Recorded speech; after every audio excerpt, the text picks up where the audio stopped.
2029 की चैंपियनशिप शुरू हो चुकी है। अभी लीग मैच चल रहे हैं। थोड़े ही दिनों में नॉकआउट मैच शुरू हो जाएंगे और नॉकआउट राउंड से पहले हर एक टीम ने अपनी तैयारी शुरू कर दी है। टेस्ट एंड ट्रायल मोड पर है। वीक खिलाड़ियों को आइडेंटिफाई करके उनकी छटनी की जा रही है, तो जो स्ट्रॉन्ग खिलाड़ी हैं उन्हें आगे की तरफ पुश किया जा रहा है। अगले राउंड के लिए कुछ वाइल्ड कार्ड एंट्री भी होंगी। कुल मिलाकर इस चैंपियनशिप के लिए हर टीम अपनी जीत की तैयारी कर रही है। अब आगे क्या होगा? नरेंद्र मोदी आगे कैसे नया रिकॉर्ड बनाएंगे? योगी क्या जीत की हैट्रिक लगा पाएंगे? नीतीश कब तक बिहार में नॉट आउट रहेंगे? और ममता क्या इस बार जीत का चौका लगा पाएंगी या फिर कमल को मिलेगा मौका? सब कुछ इस रिपोर्ट में देखिए।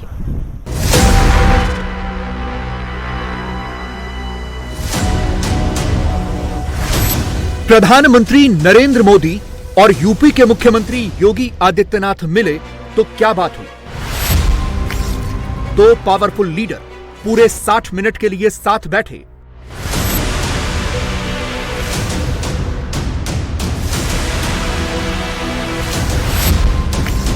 छत्तीस 3600 सेकंड में मोदी और योगी ने क्या डिस्कशन किया?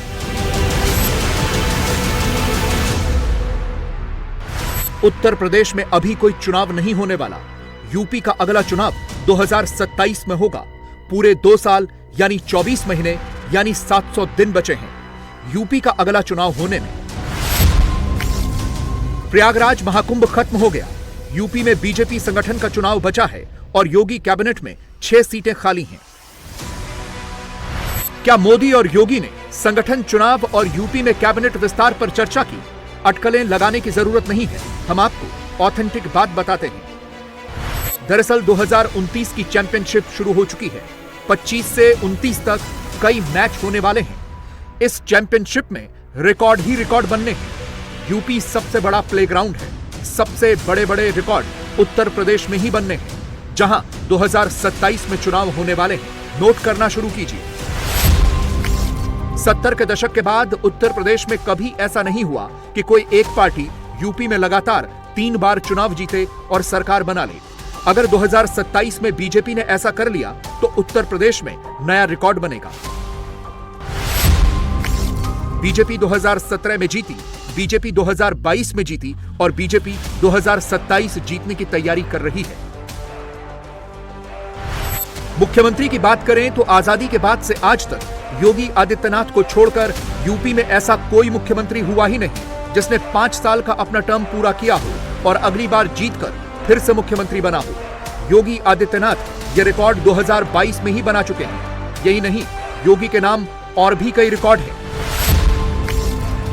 सबसे लंबे समय तक यूपी के मुख्यमंत्री, 7 साल 355 दिन से उत्तर प्रदेश के मुख्यमंत्री, पहला टर्म पूरा करने के बाद फिर से जीत, गठबंधन के युग में बहुमत वाली सरकार, संसार का सबसे बड़ा सनातनी आयोजन, कुंभ और महाकुंभ दोनों आयोजन सफल, लॉ एंड ऑर्डर सुधारने का यूएसपी, करप्शन का कोई एक दाग भी नहीं और मुख्यमंत्री के साथ बीजेपी के स्टार प्रचारक की दोहरी जिम्मेदारी। सख्त प्रशासक और कट्टर हिंदुत्व वाली छवि योगी आदित्यनाथ की यूएसपी है। यही यूएसपी उनको 27 जीतने का भरोसा देती है। योगी खुलकर खेल रहे हैं और नरेंद्र मोदी उनको खेलने का मौका दे रहे हैं।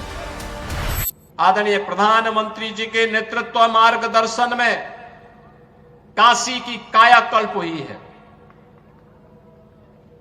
अयोध्या में प्रभु राम लला के 500 वर्षों के बाद विराजमान होने के अवसर पर अयोध्या को त्रेता युग की तरह फिर से सुंदरतम नगरियों में से एक बनाने का काम किया है।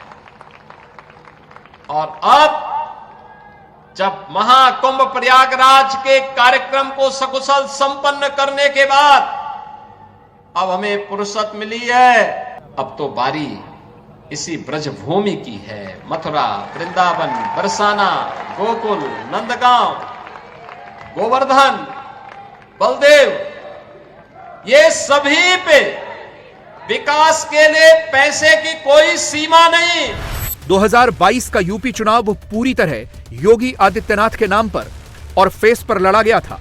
2027 में योगी को नया रिकॉर्ड बनाना है। यूपी का चुनाव कोई छोटा मोटा चैलेंज नहीं है। 29 जीतना है तो 27 जीतना ही होगा। इसलिए मोदी भी कभी यूपी को हल्के में नहीं लेते, खास तौर पर तब जबकि 24 में यहां झटका लग चुका हो और अखिलेश यादव अपनी हर लाइन में 27-27 रट रहे हों। 25 से लेकर 27 तक बीजेपी रिकॉर्ड बनाएगी, तभी 29 का रास्ता तैयार होगा। बिहार, बंगाल, यूपी, तमिलनाडु, आने वाला हर चुनाव ही रिकॉर्ड बनाने वाला चुनाव है। इसका ट्रिगर पॉइंट है दिल्ली का विधानसभा चुनाव।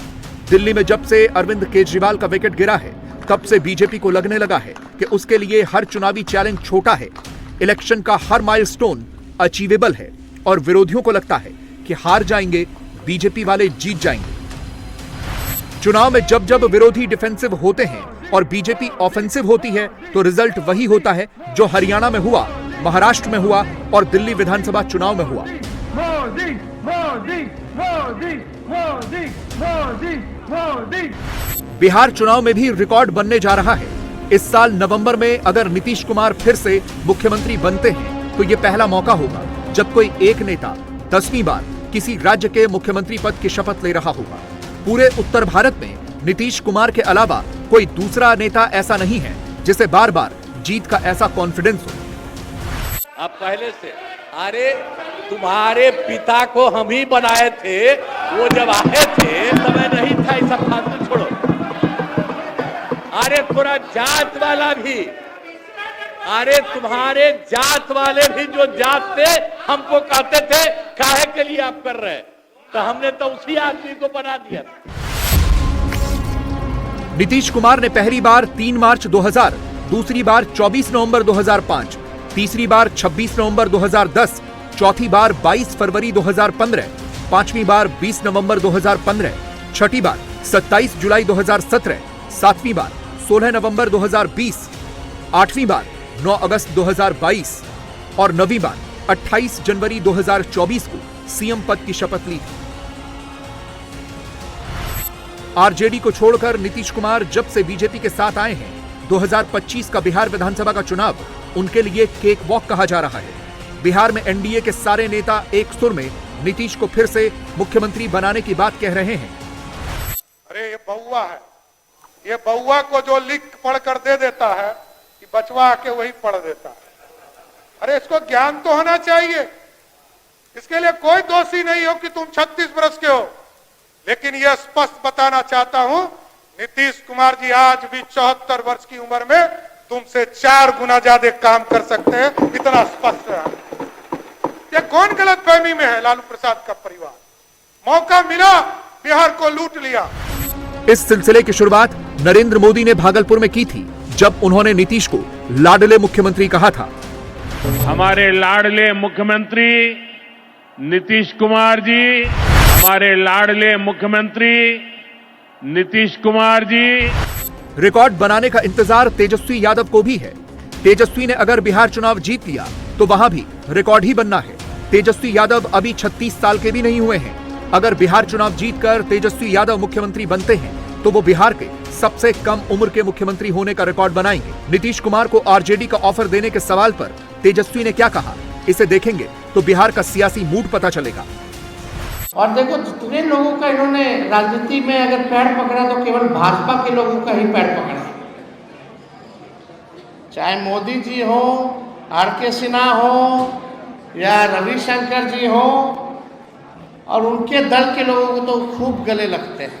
माननीय मुख्यमंत्री अब बिहार चलाने योग्य नहीं रहेंगे, ये थके हुए मुख्यमंत्री है। बिहार सरकार खटारा, सिस्टम नकारा, सीएम थका हारा। अब बिहार के लोग, आम आदमी कर रहा मारा मारा। फालतू का बात यहाँ मत कीजिए, सीधे चुनाव होगा। आप लोगों को कौन ही बुद्धि देता है? कहाँ डाइवर्ट करना चाहते हैं? आइएगा तो स्वागत कीजिएगा। क्या स्वागत करेंगे? आरक्षण छोड़, आरक्षण खोल कर हम लोग स्वागत करेंगे। कोई ऑफर नहीं दिया जा रहा, बकवास मत कीजिए। कोई ऑथराइज नहीं है लालू जी, और हमारे अलावा कोई ऑथराइज नहीं है, कोई ऑफर नहीं दिया जाएगा। तेजस्वी यादव गर्मागर्म राजनीति करते हैं और नीतीश कुमार ठंडा करके खाते हैं। बिहार की पॉलिटिकल हिस्ट्री में अलायंस की बात करें तो बिहार में किसी भी अलायंस ने अब तक 8 बार जीत डिलीवर नहीं की। एनडीए वाला अलायंस बिहार में 2005, 2009, 2010, 2014, 2019, 2020 और 2024 के चुनाव जीत चुका है। इनमें 4 लोकसभा चुनाव हैं और 3 विधानसभा चुनाव। 2015 का विधानसभा चुनाव एनडीए के लिए बिगड़ गया था, लेकिन बीजेपी ने उसकी भरपाई करने में देर नहीं लगाई थी। बिहार में एनडीए 7 बार जीत डिलीवर कर चुका है। 2025 में 8वीं जीत डिलीवर करनी है। बिहार में एनडीए के रिकॉर्ड में नीतीश कुमार भी एक और रिकॉर्ड है। नीतीश जिधर गए उधर ही जीत मिली। यह नीतीश कुमार का यूनिक रिकॉर्ड है, जो अलायंस बदलने वाले किसी भी दूसरे नेता के पास नहीं है। एक रिकॉर्ड राहुल गांधी भी बना रहे हैं, लगातार हारने का रिकॉर्ड। 2011 से लेकर अब तक राहुल गांधी की कांग्रेस 90 चुनाव हार चुकी है। कांग्रेस हर चुनाव में उतरती है, लेकिन इक्का दुक्का चुनाव ही जीत पाती है। राहुल 2014 का लोकसभा चुनाव हारे, 2019 का लोकसभा चुनाव हारे और 2024 का लोकसभा चुनाव भी राहुल हारे। तीनों बार नरेंद्र मोदी ने राहुल को हराया और प्रधानमंत्री बने।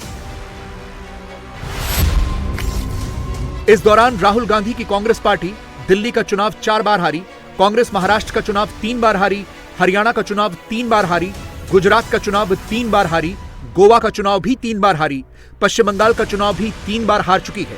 कांग्रेस यूपी का चुनाव भी 3 बार हारी, ओडिशा का चुनाव 3 बार हारी। इस दौरान कांग्रेस बिहार का चुनाव 2 बार हारी, राजस्थान, मध्य प्रदेश और छत्तीसगढ़ के चुनाव 2-2 बार हारी है। इतनी हार का ठीकरा राहुल गांधी अगर अपने ऊपर फोड़ेंगे तो उनको पद छोड़कर हटना पड़ेगा। इसलिए राहुल गांधी हार का ठीकरा दूसरों पर फोड़ना चाहते हैं। राहुल गांधी गुजरात पहुंचे तो वहां अपनी पार्टी के कार्यकर्ताओं को सामने बिठाकर कह दिया कि मैं तो जीत रहा हूं, मगर कांग्रेस के नेता और कार्यकर्ता ही चुनाव हरवा रहे हैं, इसलिए मैं तो पद पर बना रहूंगा, लेकिन उनको हटना पड़ेगा। अभी यहां पे बैठे हुए सब लोग मगर 2 टाइप के हैं।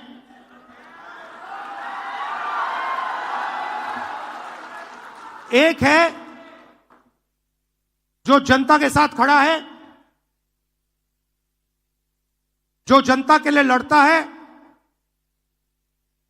जो जनता की इज्जत करता है और जिसके दिल में कांग्रेस पार्टी की विचारधारा है।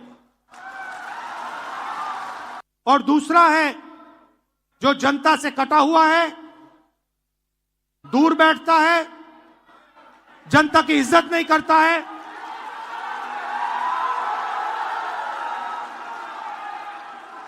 और उसमें से आधे बीजेपी से मिले हैं।